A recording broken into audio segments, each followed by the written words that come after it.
ngayong gabi sa Giorno. Balitang namatay na raw si Congressman Iggy Arroyo. Hanggang sa kamatayan, tila hinahabol pa rin ng kontrobersya si Negros Occidental Congressman Iggy Arroyo. Bakit at ano ang pinagtatalunan sa mga labi ng bunsong kapatid ni dating First Gentleman Mike Arroyo?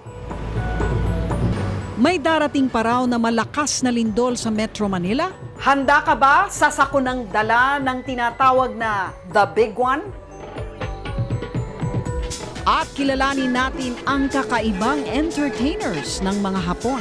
Bakit nga ba natatangi ang mga tulad nilang nagbibigay raw ng kakaibang aliw? Magandang gabi, ako po si Lucy Cruz Valdez at inyong pinapanood ang Giorno. Cave in here in Diwalwag in Florida. We have all these stories, more staff reclining chairs.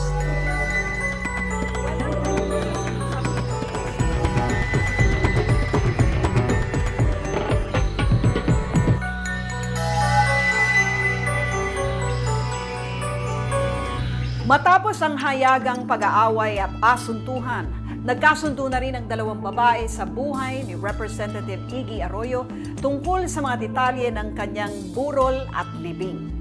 Ano ang nasa likod ng agawan sa bangkay ng namayapang mambabatas?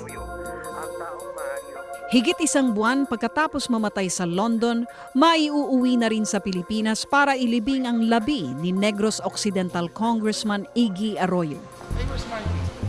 Namatay ang bunsong kapatid ni dating First Gentleman Mike Arroyo noong January 26 matapos atakihin sa puso kasunod ng multiple organ failure. Needs to bring Iggy home. Naghihintay ang katawan ni Iggy sa freezer ng punerarya sa London dahil pinagtalunan pa ng asawa ng mambabatas na si Aleli Arroyo at ng kanyang live-in partner na si Grace Ibuna kung sino ang may karapatan sa bangkay. Sa husgado humantong ang usapin. Nag-issue ang UK court ng isang injunction good for 7 days directing the funeral parlor in UK not to release the remains of Congressman Iggy to anyone. And that covered the applicant there, no, si Ibuna. Ang finalaman natin dito last week is a petition to claim for custody of the remains based on her status as the legal wife and on the provisions of law which says it is the legal wife that is entitled in law to determine the funeral arrangements. Higit 5 taon nang hiwalay sina Iggy at Aleli pero hindi pa tapos ang annulment ng kanilang kasal. Sa punerarya sa London, si Ibuna ang lumalabas na itinalaga ni Iggy na next of kin at mamamahala anuman ang mangyari sa kanya. Nakasaad ito sa iniwang last will and testament ng congressman na ginawa noong 2009 sa Amerika. Sino ba ang mangangasiwa sa burol, sa bangkay? Sabi ng batas, ito ang hierarchy dyan. Ang una ay ang legal na asawa. Kung wala na yung legal na asawa, ang mga anak. Kung wala na yung mga anak, ang mga nanay at tatay nung namatay. Kung wala na yung nanay at tatay nung namatay, mga kapatid. Before he died, parang ibinilin niya na dapat kay Grace Ibuna yung bangkay. Does that have any value? Ang bangkay ay walang civil personality, parang kahoy na lang yan. Kaya ang sinasabi ng batas natin, ang karapatan lang sa pangangasiwa nitong bangkay. Oo. Kaya ang mangangasiwa ay yung legal na wife. Sa last will and testament ni Iggy, nakalagay na ang civil status ng congressman ay single o walang asawa at residente ng California. Kay Ibuna pumanig ang London Court pero hindi sumali sa pagdinig at hindi kinilala ng kampo ni Aleli ang proseso. City RTC. Sa korte sa Quezon City, dumulog si Aleli para igiit ang kanyang karapatan laban kina Ibuna at Bianca Arroyo. Sa issue ng burol. Sa paghaharap sa Quezon City Court, nagkasundo na rin ang dalawang kampo tungkol sa burol at libing ng congressman. Ibuburol ng 2 araw sa bahay ni Aleli at Iggy sa La Vista ang mambabatas. Idadaan din ang labi sa ancestral house ng mga Arroyo, sa Kongreso at sa Bacolod bago tuluyang ilibing si Iggy sa tabi ng puntod ng kanyang ina sa North Cemetery. Hindi naging maganda ang paghiwalay ni na Aleli at Iggy. Nakarating din ito sa husgado nang hilingin ng congressman ang kustodiya sa kaisa-isa nilang anak at nagsampa ng kontrademanda si Aleli kaugnay ng domestic violence. To a whopping 126,800,000. Hiniling din ni Aleli sa korte na gawin siyang administrador ng pag-aari nilang mag-asawa dahil sa pangambang malulustay ito ng kanyang asawa sa kinakasama. Sari-saring dokumento raw kasi ang Sa pinakahuling pag-uusap sa korte kaugnay ng burol at libing ng mambabatas, sinabi ng abogado ni Ibuna na si Attorney Leonard De Vera na walang bisa ang kasal ni na Aleli at Iggy. Hindi raw narehistro ang annulment ng unang kasal ni Iggy kay Jacinto, kaya't baliwala ang sumunod na kasal ng congressman kay Aleli. Kung hindi legal wife si Aleli, di hindi siya tagapagmana. So si Grace Ibuna naman, kung nandun nga siya sa last will and testament, basta lang hindi ma-prejudice yung legitimate ng mga legitimate children at illegitimate children, makapagmamana siya. Kung kabit siya, makakapagmana ba siya? Hindi magmamana ang isang kabit. Si Ibuna ang ginawang pinakamalaking tagapagmana ni Iggy sa kanyang last will and testament. Wala siyang iniwan ni Cinco kay Aleli. Naamoy na ng kampo ni Aleli sa London na may namumuong aberya sa iniwan ni Iggy. So ang final niyang kaso si Aleli was against Grace, Bianca, and other John Does. No offense to Grace Ibuna, but we don't think she had the intelligence to mastermind this all. The solicitor of Grace Ibuna filed the case last Friday in court. Malakas ang kutob ng kampo ni Aleli Arroyo na may malalaking tao sa likod ng paghahabol ni Grace Ibuna sa bangkay ng kanyang asawa gamit ang last will and testament ng congressman. Alam mo, sabi nila, pag nagtago ka, labas naman ang puwet, hindi ba? Bago raw umalis papuntang London si Aleli, nakausap na ng kanyang kliyente ang isa pang anak ni Iggy na si Dina at ang kapatid ng congressman na si Marilu. Malinaw daw ang usapan na ibuburo lang mambabata sa bahay nila ni Aleli. All of a sudden, iba ang final sa court ni Grace, which I think it's too much of a coincidence. Yung sinabi ni First Gentleman dito na being quoted in the diaryo is exactly the same funeral instructions which Grace Ibuna filed in the UK.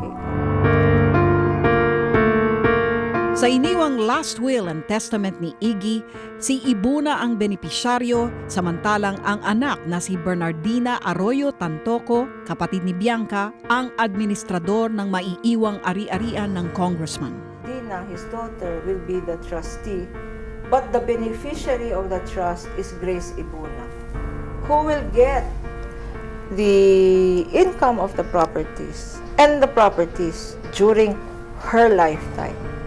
And in the event that she dies, passes away, any remaining properties will now go to my 3 daughters who shall divide them equally. How much is Iggy worth? Don't know.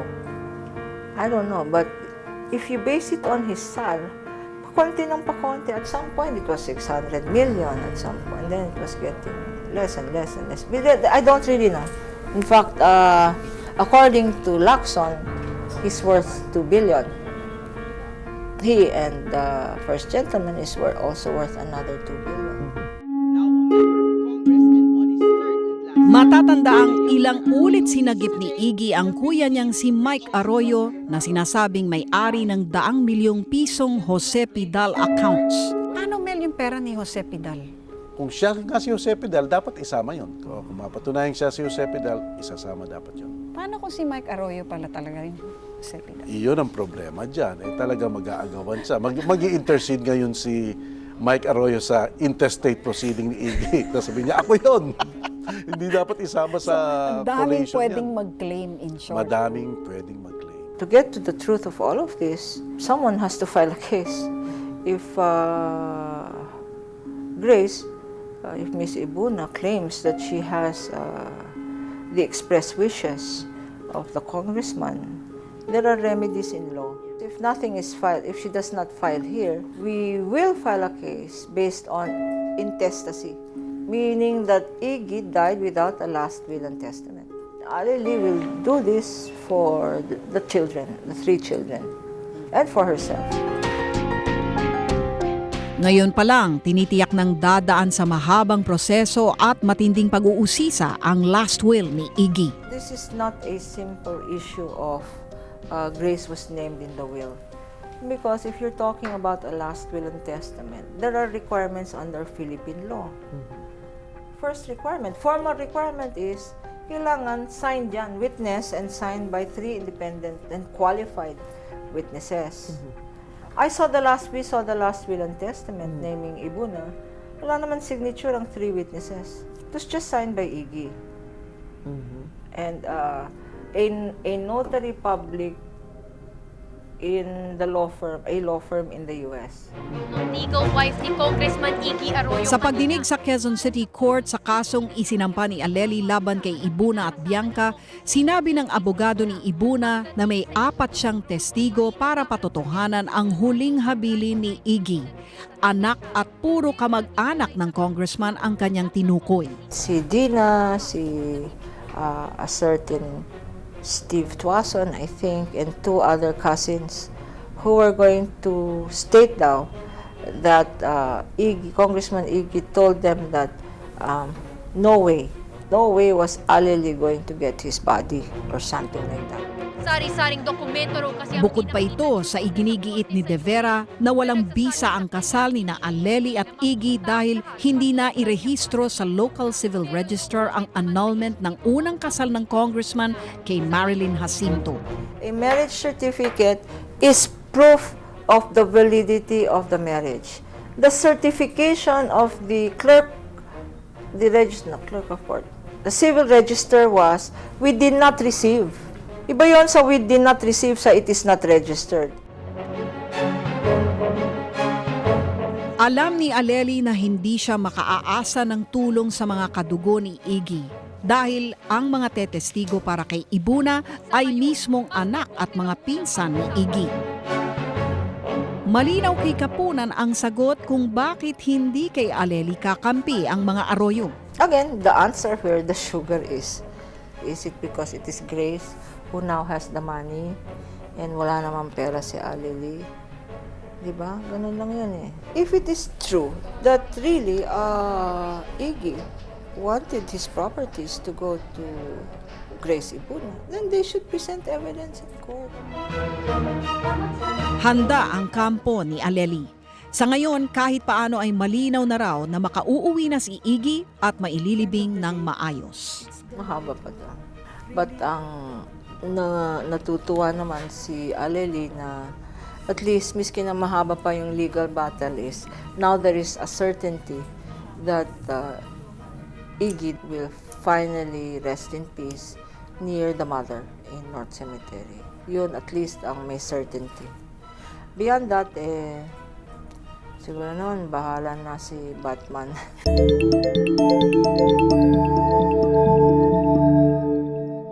Ikukumpara mo yung 20 years versus yung average na 5 years, every 5 years na merong malakas na paglindol, ay masyado nang malayo.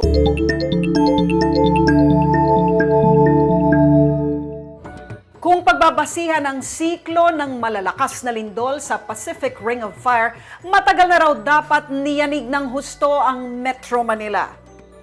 Handa ba ang mga Pilipino sa sakunang kinatatakutan mismo ng mga eksperto? Maraming bahay ang nagbagsakan at ilang tulay nasira. Tinatayang 40 tao ang namatay, 90 ang nawawala, 100 ang nasaktan at di mabilang na nasirang gusali at kabahayan ang dinulot ng nakaraang lindol sa Visayas. Pero di pa raw dito natatapos ang serye ng malalakas na lindol sa bansa. Nakita raw ito ng urban planner na si June Palafox sa Metropolitan Manila Earthquake Impact Reduction Study na ginawa ng Japan International Cooperation Agency o JICA noon pang 2004. Magnitude 7.2, 52,000 will die. Let's take them seriously. Let's not call them alarmists. I'd rather be alarmed than dead. Nakasaad sa JICA report ang lawak at laki ng pinsala kung sakaling tumama na ang lindol na tinatawag na The Big One. Halos kalahati ng mga kabahayan sa syudad ang guguho. 35% ng mga pampublikong gusali tulad ng ospital, eskwelahan at maging istasyon ng pulis ang apektado. 34,000 buhay ang maaaring makitil at higit 100,000 pa ang masasaktan. Hindi pa kasama rito ang 18,000 sunog na maaaring magdagdag pa ng kamatayan. Gumalaw siya, yung nabaluktot na... Ayon sa Philippine Volcanology and Seismology of PHIVOLCS, nagkakaroon ng malakas na paglindol sa bansa tuwing 5 taon. Matagal-tagal na itong di nangyayari. Ang huling lindol na matatandaan ng mga tao dito sa Luzon ay yung July 16, 1990 earthquake na magnitude 7.8 o yung November 1994 na lindol sa Mindoro. Noon na talagang mahigit 20 years na. Ang isa sa mga aktibong fault line o biyak sa lupang tinutukoy ni Solidum ay ang West Valley Fault o ang dating tinatawag na Marikina Fault Line. Mahaba at malawak daw ang sakop ng active fault na ito. Tila goma raw na unti-unting nababanat ang West Valley Fault at delikado raw ito sakaling tuluyan itong mapigtas. Kung mangyari ang kinatatakutang pagbitak, inaasahang aabot ng 50 kilometro mula sa episentro ang apektadong lugar. Sapul ang buong Metro Manila at mga karatig bayan nito. Ano ang pruweba natin? 1990 Luzon earthquake. Ang epicentro ay sa Rizal, Nueva Ecija. Ano ang matatandaan nating mga sikat na mga lugar na naapektuhan? Baguio City, Dagupan. Gaano ba kalayo ang Baguio City? 50 kilometers away. Inaasahang di bababa sa intensity 7 ang lindol na tatama sa Metro Manila. Pag nag-intensity 7 na, doon na posibleng masira ay yung mga mahinang mga building o luma na. At habang tumataas yung intensity, mas dumadami yung posibleng masira dahil nga sa lakas ng pag-init. Maaari rin daw magkaroon ng liquefaction o pagguho ng lupa sa mga lugar na malapit sa tubigang bahagi ng Kamaynilaan. May buhangin at mababaw ang tubig or shallow water table. Ito yung mga tinatawag nating susceptible o prone doon sa liquefaction hazard. Saan ba maraming buhangin? Siyempre, kung saan dumadalo yung tubig. Kakaroon ng gap na ganun. So yung mga kalye going east-west, mga utility lines like water lines, drainage, bridges, magbe-break yan. Doble-doble ang paalala ng mga eksperto, matindi ang makakasagupa nating sakuna, kaya iba yung paghahanda ang payo nila. Japan is the most prepared country in the world. And tingnan mo, in spite of that, imagine 8.9 happening in this country. Habang wala pa ang delubyo, matuturaw tayong siguruhing ligtas ang ating paligid. Gaya raw ng pagche-check ng mga gusali, ganon din dapat ang gawin sa ating mga sariling tirahan. Kahit row house yan, basta maayos. Ayon kay Solidum, kung kakalkulahin ang level ng kahandaan ng pamahalaan mula nang ilabas ng JICA ang report nito, maituturing daw na marami na ang nagawa ng gobyerno. Ang linggo, nagkaroon ng ibang klaseng pagsasanay ang MMDA na nagkaroon ng pagsasanay saan ba yung open area na malakihan na pwedeng maglagay ng mobile hospital na doon magkukumpulan ng maraming tao, yung mga golf courses. So, nagkahanda tayo. Mas maganda ang kahandaan natin kaysa noon. Pero ang hindi dapat kalimutan ng ating mga kababayan, handa ba sila?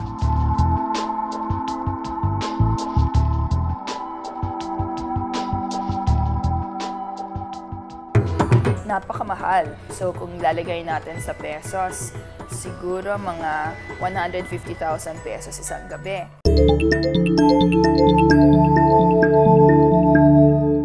Mahinhin, maganda sa paningin, at balot raw ng misteryo ang Maiko o geisha mula sa Japan. High-class performers raw sila, pero totoo bang bukod sa pagkanta at pagsayaw, may iba pa raw iniaalok ang mga tulad nila?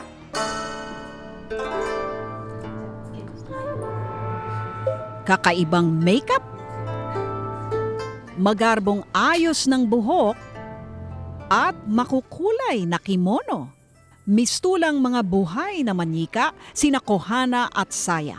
Sila ay mga maiko o mga babaeng nagsasanay maging geisha. Ang mga geisha ay popular na entertainers sa Japan.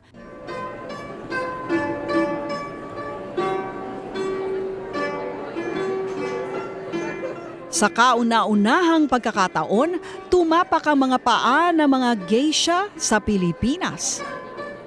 Manghang-mangha ang lahat nang makita na sina Kohana at Saya. Walang tigil ang gustong magpalitrato sa dalawang Haponesa, maski mga kilalang personalidad. Isa si Christine Cunanan sa mga organizer ng Cultural Night na ito. 20 taon siyang namalagi sa Japan. Di raw niya malimutan nang una siyang makakita ng geisha sa Japan. Puting-puti yung muka, tapos puti rin yung leeg, tapos napaka-beautiful ng kulay ng kimono nila, and yung buhok nila may mga bulaklak. Talagang parang visual feast for the eyes yung dating. Noong makalumang panahon, mga hostess o mga babaeng nag-aasikaso ng mga lalaking Hapon ang mga geisha. Inaaliw nila ang kanilang mga bisita sa pamamagitan ng pakikipag-usap, pagsasayaw o di kaya'y pagkanta. Parang alam natin yung word pero at the same time hindi natin alam. So, a lot of people think that a geisha, for example, is like an entertainer who does all kinds of things talaga. But in reality, a geisha is basically a skilled performer. Gusto ko maging maiko dahil interesado ako sa Japanese arts katulad ng sayaw. Bata pa ako, gusto ko na maging maiko. Dati raw, ipinagbibili ng mga magulang ang kanilang mga anak na babae upang maging geisha. Pero malaki na raw ang ipinagbago ng panahon. Dati, pinipilit maging maiko ang mga bata.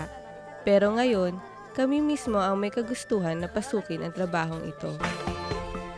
Napakahirap daw ng pinagdaraanan ng isang babae para maging geisha. To become a maiko, which is parang geisha in training, it takes about 5 years just to learn the dances and the songs. And it's not like 5 years na once a day nagkaklase ka. Nagigising ng alas 5 ng umaga, alas 6 ng umaga, konti ng tulog, very, very strict ang training. Pero sa lahat ng training, ang pagpapaganda raw ang pinakamabusisi. 1 oras na makeup, 2 oras na pagbibihis ng kimono, at 3 oras na pag-aayos ng buhok. Natutulog sila on a high pillow para hindi masira yung buhok. Dahil sa tindi ng pinagdaraan ng pagsasanay, kaya rin daw hindi basta-basta ang bayad sa mga geisha. Umaabot pa raw ang bayad ng 6 figures. Siguro mga 150,000 pesos isang gabi. Kailangan may letter of recommendation ka. Dahil mahal daw ang bayad sa mga geisha, di raw maiwasan na iba ang tingin sa kanila ng ilan. Maiko, particularly, are very strictly guarded. They're always escorted. Hindi raw nagbebenta ng laman ang mga geisha katulad ng mga nababasa sa libro o napapanood sa pelikula. Kind of prohibited to get married with their client. Bukod sa pagiging high-class performers, malaki raw ang papel na ginagampanan ng mga geisha sa kulturang Hapon. They're a promoter of Japanese culture kasi nga wala na namang ibang tao sa Japan na marunong kumanta at sumayaw in this traditional way. Para kina Kohana at Saya, hindi lang katuparan ng kanilang pangarap ang pagiging geisha, kundi pagtulong sa pagpapatuloy ng mga tradisyong bumuo sa kultura at pagkakakilanlan ng mga Hapon.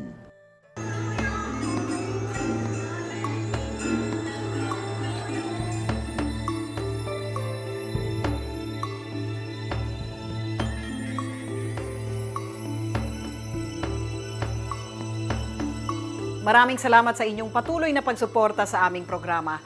Hanggang sa susunod na Martes, ako po si Lucy Cruz Valdez, ang inyong Giorno.